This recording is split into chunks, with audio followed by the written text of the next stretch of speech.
What if a love so intense and obsessive could push someone to commit the unthinkable? Today, we're uncovering the terrifying reality of Adderley syndrome, a psychological obsession that spirals into darkness. In 2008, a quiet Swedish town became the scene of an unimaginable crime, one fueled by a dangerous fixation. This story will leave you questioning just how far obsession can go.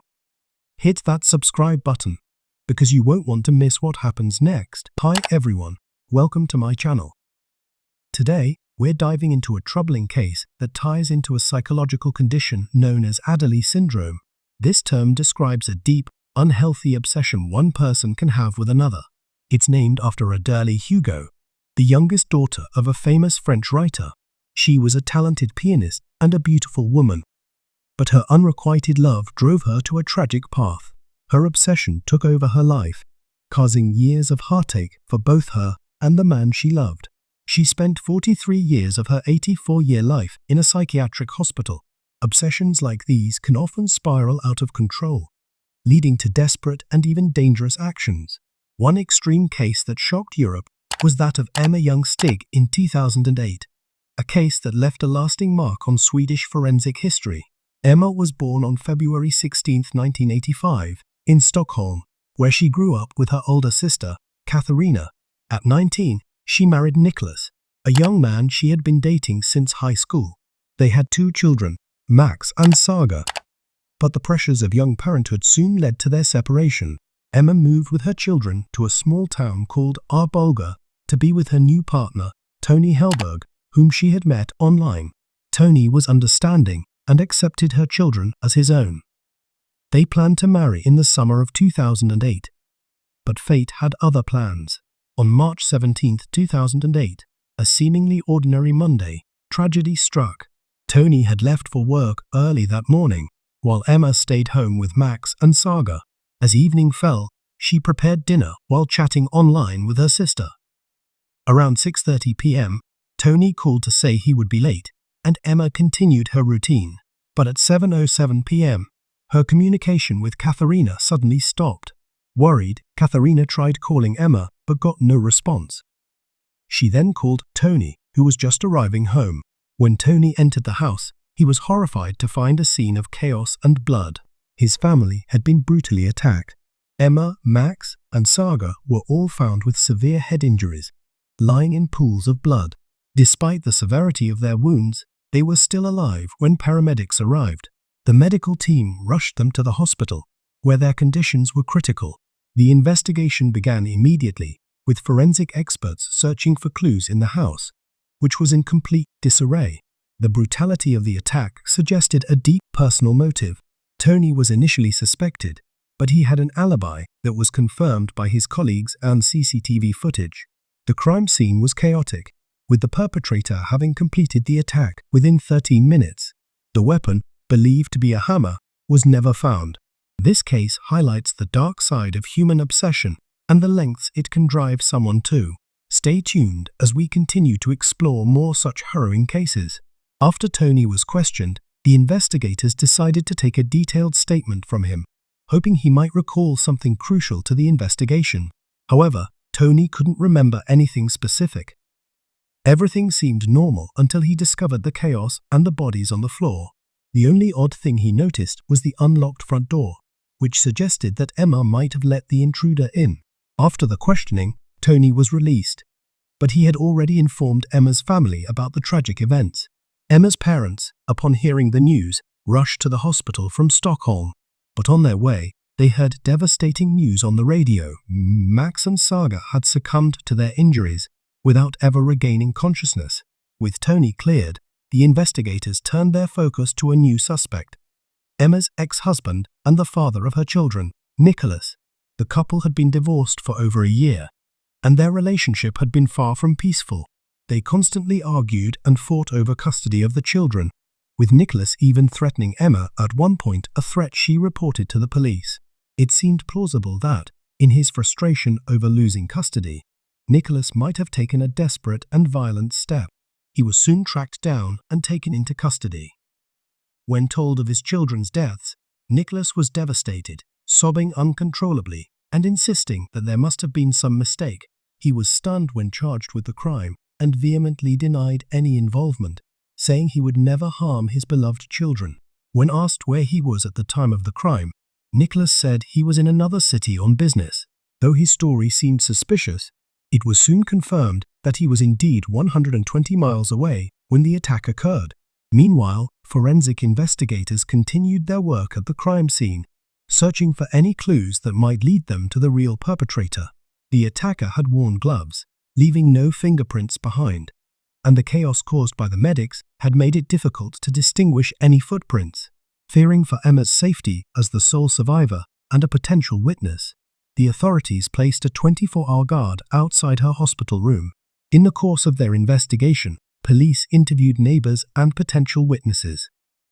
One neighbor recalled seeing a stranger in black clothes wandering near Emma and Tony's house around 5 p.m. She couldn't make out the person's face because it was hidden by a hood, but she mentioned that the figure seemed small and frail, possibly a woman. This mysterious figure also appeared on a surveillance camera near the scene of the crime. When Tony was shown the footage, his face turned pale. He recognized the figure, suspecting it might be his ex-girlfriend, Christina Scherer, though he couldn't be certain.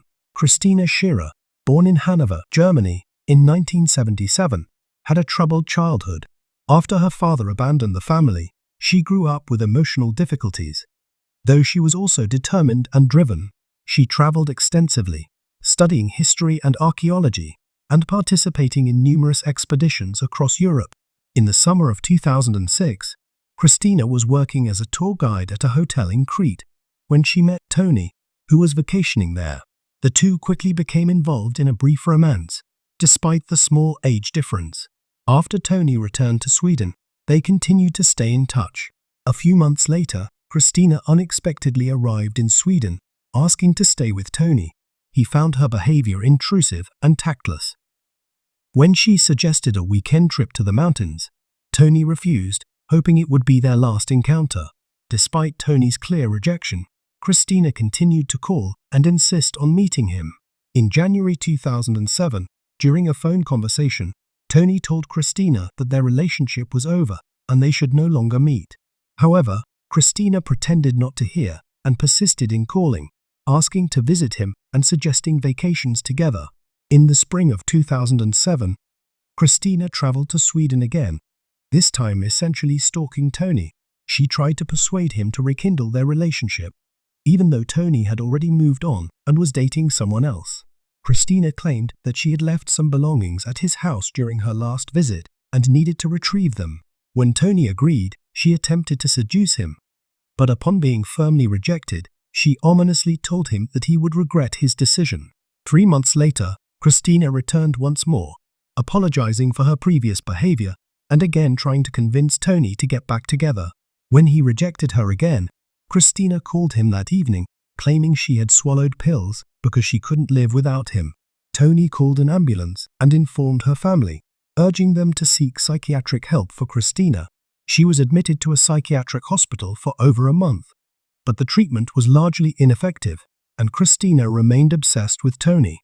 In October 2007, Christina decided to move to Sweden permanently and rented an apartment in the suburbs of Stockholm with another girl. She resumed her pursuit of Tony, and during a meeting, she claimed she had given birth to his son, but had placed the child with a foster family. Tony was shocked by this news, but was skeptical, as the timeline didn't add up. The last time they had been intimate was over a year ago, and Christina had shown no signs of pregnancy during their subsequent meetings. Christina's answers were evasive, adding to Tony's doubts. In January 2008, after numerous unsuccessful attempts to meet with Tony, Christina sent him a message claiming that their son had been diagnosed with a hereditary disease, and they needed to travel to Germany together to see him. She added that the child's adoptive father would contact Tony with more details. At this time, Tony was moving into a new home with Emma, and she was aware of Christina's claims. Emma believed that Christina was fabricating the story to lure Tony to Germany, and that no such son existed. When Tony received a call from a man claiming to be the adoptive father, he, following Emma's advice, began asking detailed questions about the boy's birth and the hospital where it had occurred.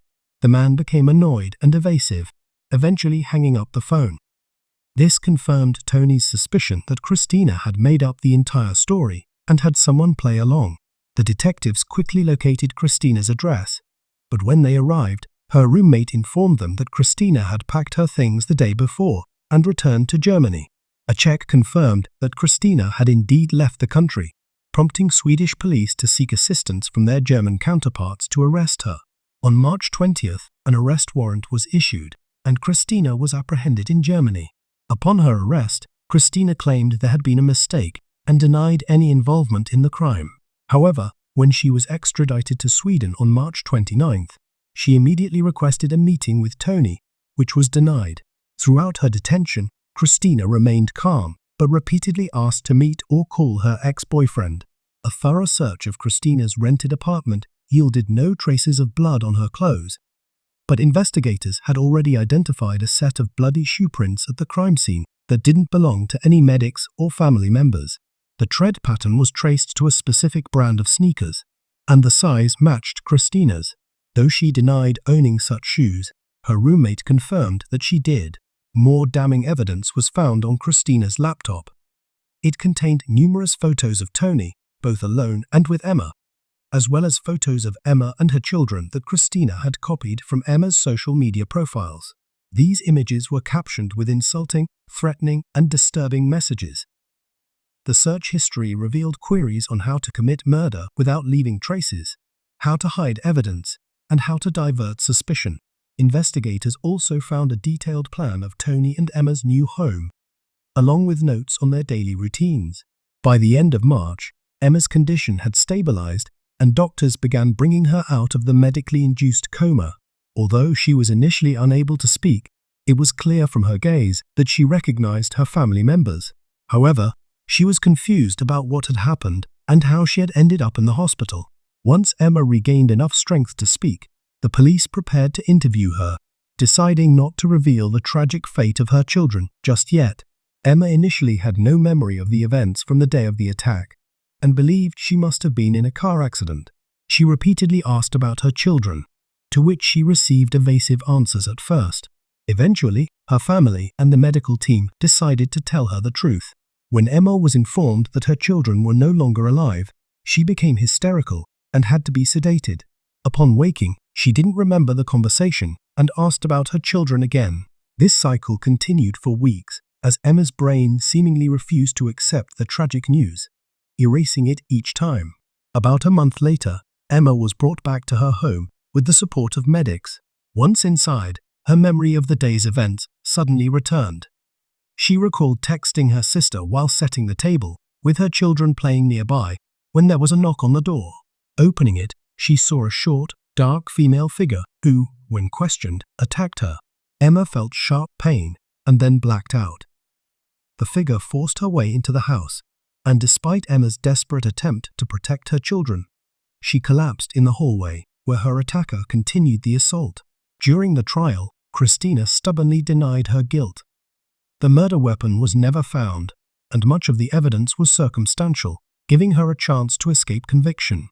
However, Christina's roommate testified that a hammer had gone missing from her toolkit in March, and the size and configuration of the brand matched the suspected murder weapon. Although still circumstantial, detectives also obtained surveillance footage of Christina visiting a suburban bus station near the crime scene multiple times in the week before the murders. Christina couldn't explain why she visited the area so often, nor could she explain her internet searches on how to cover up a crime, or why she collected photos of Emma and her children. The trial began on July 29, 2008, with Christina facing charges of double murder and attempted murder.